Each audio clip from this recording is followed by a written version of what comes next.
नमस्कार दोस्तों, आप सभी का स्वागत है मेरे YouTube चैनल मधु एबट में।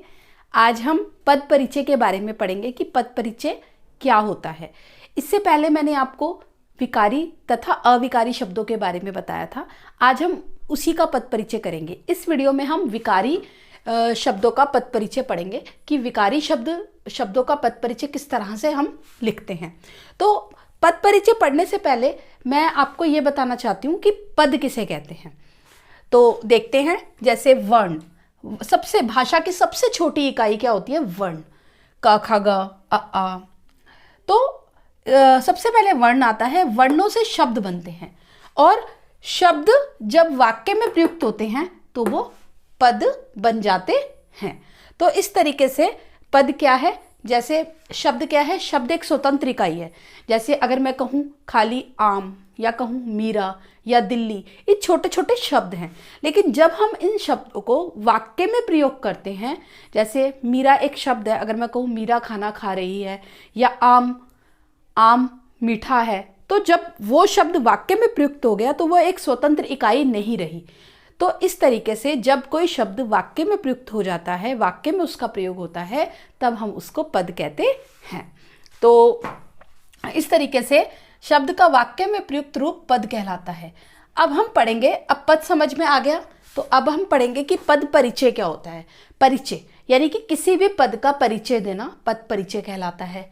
जैसे अगर मैं वाक्य में, मैंने अभी उदाहरण दिया था, जैसे आम मीठा है या मीरा खाना खा रही है, इसमें मीरा एक पद है, क्योंकि छोटे छोटे एक वाक्य में बहुत सारे जो हैं छोटे छोटे पद होते हैं। तो किसी भी वाक्य में किसी भी पद का जब हम परिचय देते हैं, जैसे मान लो मीरा का ही परिचय दे रहे हैं, तो मीरा क्या है? मीरा का किस तरीके से परिचय देंगे कि मीरा जो है वो व्यक्तिवाचक संज्ञा है, लिंग में स्त्रीलिंग है, वचन में एक वचन है। तो इस तरीके से हमने वाक्य में मीरा पद का परिचय दिया। तो इस तरीके से किसी भी पद का परिचय देना क्या कहलाता है?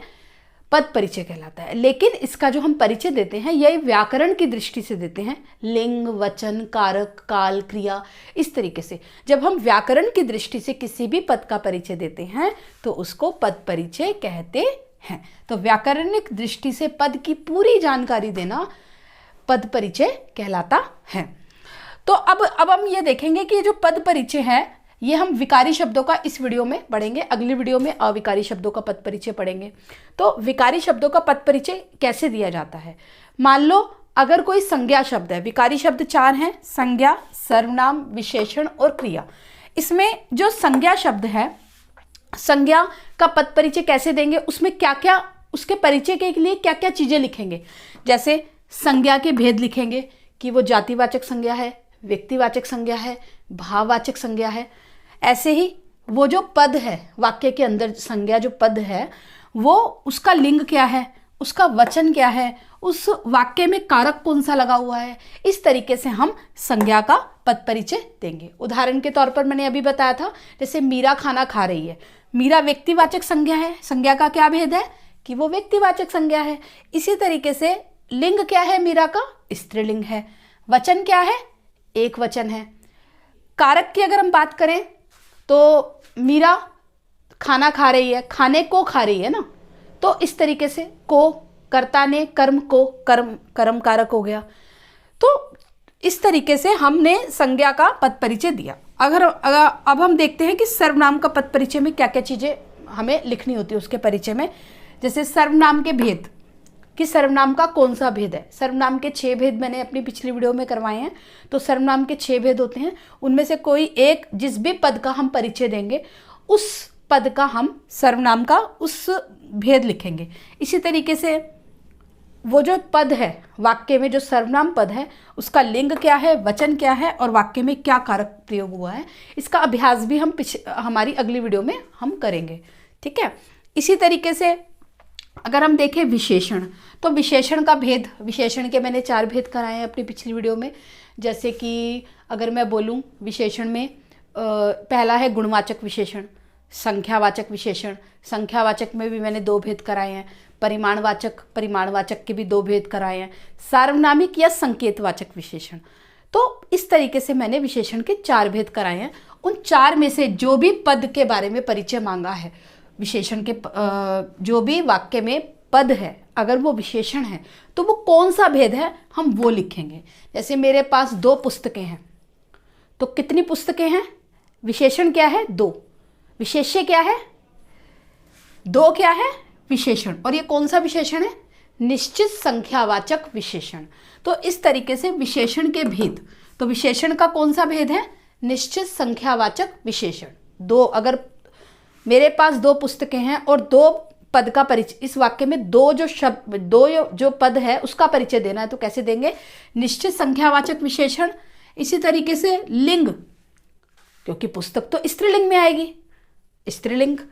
वचन, 2 पुस्तकें हैं तो द्विवचन हो गया, या बहुवचन में भी 2 से ज़्यादा होता तो बहुवचन। और इसी तरीके से विशेष्य, 2 क्या है? विशेषण है।